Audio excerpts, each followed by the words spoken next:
ఇది బిజీగా అయిపోతుందండి, టేస్టీగా కూడా ఉంటుంది. చూడండి, ఉల్లిగడ్డలు ఎర్రగా అయిపోయాక అల్లం పేస్ట్ అయితే వేసుకున్నాను.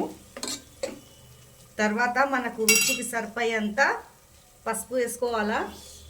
జర ఎక్కువ వేయాలండి పసుపు, నీసు వాసన రాకుండా ఉంటుంది. తర్వాత కారం కూడా మంచిగా వేసుకోవాలండి మనకు రుచికి సరిపోయేంత. తర్వాత కలుపుకోవాలండి కొంచెం పచ్చి వాసన పోయే వరకు.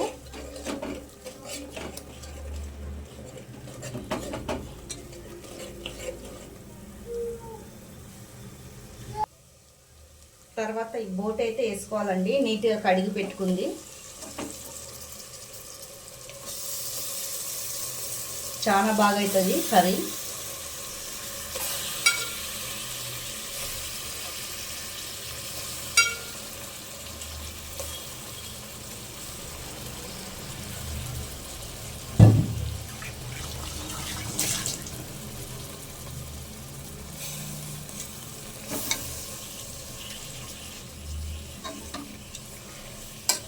కలుపుకోవాలండి.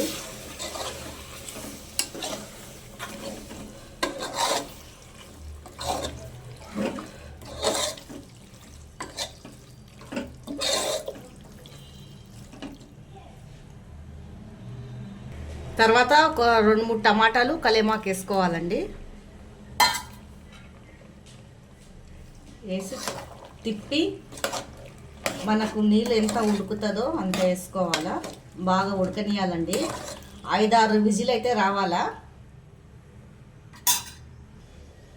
నీళ్ళు వేసుకోవాలా.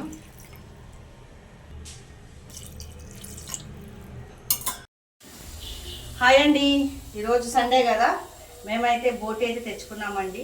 క్లీన్ అంతా అయితే చేశాను. ఇక్కడైతే బోటి కర్రీ అయితే పెట్టేశానండి కుక్కర్లో. ఇక్కడ మా బాబు అయితే బోటి కర్రీ తిన్నాడు. ఆయన గురించి అయితే ఉల్లిగడ్డ ఎగ్ కర్రీ అయితే చేద్దామని టమాటా ఉల్లిగడ్డ అయితే ఎగ్ ఇరగొట్టి అయితే వేస్తానండి. ఇది చాలా బాగుంటుంది వేడి వేడి అన్నం వెంబడి.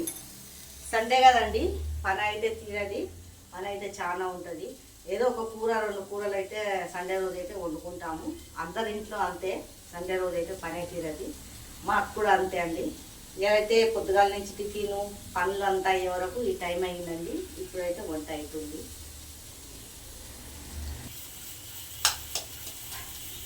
ఎగ్ అయితే వేసుకుంటున్నాను.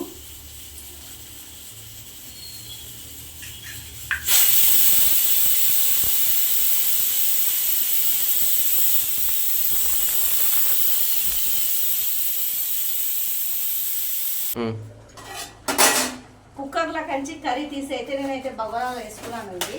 ఎందుకంటే కుక్కర్లో బియ్యం కడిగి పెడతాను.